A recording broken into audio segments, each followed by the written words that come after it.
What social media apps do Chinese people use? There's no YouTube, Facebook or Twitter, this kind of social media platforms in China. So, what do Chinese people use? Today, I will show you 5 the most common social media apps in China. First, Weixin, WeChat. I would say this is the king of social media apps in China. You can only barely survive in China without WeChat. Maybe it's a bit too exaggerated, but without WeChat, your life will be extremely inconvenienced in China. Apart from sending text message, voice message, pictures, and videos, this kind of basic functions, WeChat could be your wallet. Like you can pay with WeChat Pay almost everywhere. It is really cashless now in China, although people could still pay cash or card, but WeChat Pay is always better. Also, you could use it to top up your mobile phones, to call a taxi, pay your bills, and many more. The WeChat Moment function is like Twitter, where you can share your thoughts, your opinions, or even videos. The difference is, no stranger could see your moment because it's only open to your contacts. Of course, there are still many other functions of WeChat, and I can't cover them all because of the time. So, if you would like to know more about WeChat, or if you would like to know how to register WeChat, please comment below. I might make another video for it. Second, Douyin.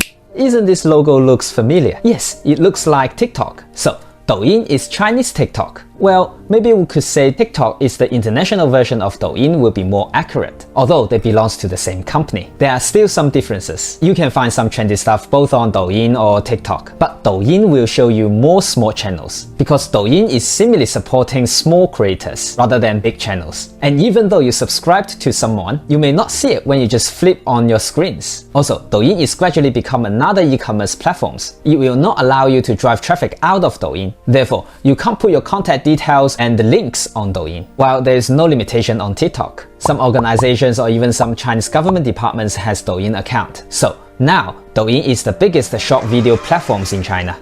Third, Bilibili. The YouTube in China, just like YouTube, you can find tons of videos or anything you like on it. You can post the videos, interact with your followers, or even you can make money on it. It was the largest ACG platform in China, means animation, comic, and gaming. But it gradually became the YouTube in China. One thing very interesting in Bilibili or stuff from Bilibili is that the comments can pop up on the screen and people can interact with you at a certain time in the video. People can respond in real time and react on the things you are doing in the video. There is another thing quite funny is that before you officially complete your account, you need to do a test. The test is 40 questions and is only in Chinese, and lots of functions will be blocked if you do not complete the test.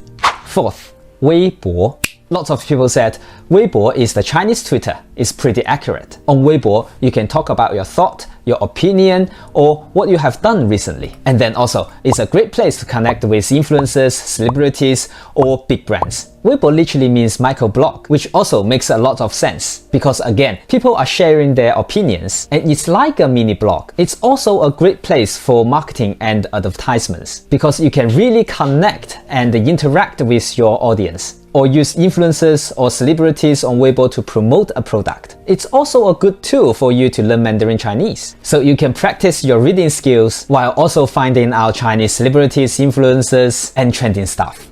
Fifth, Xiaohongshu.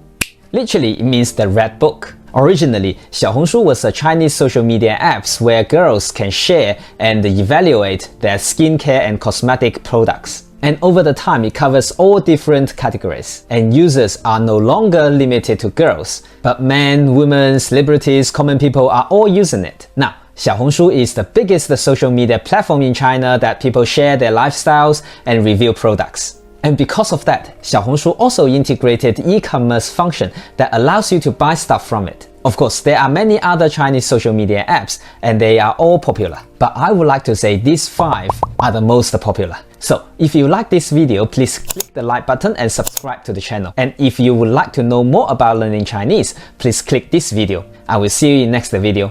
Bye!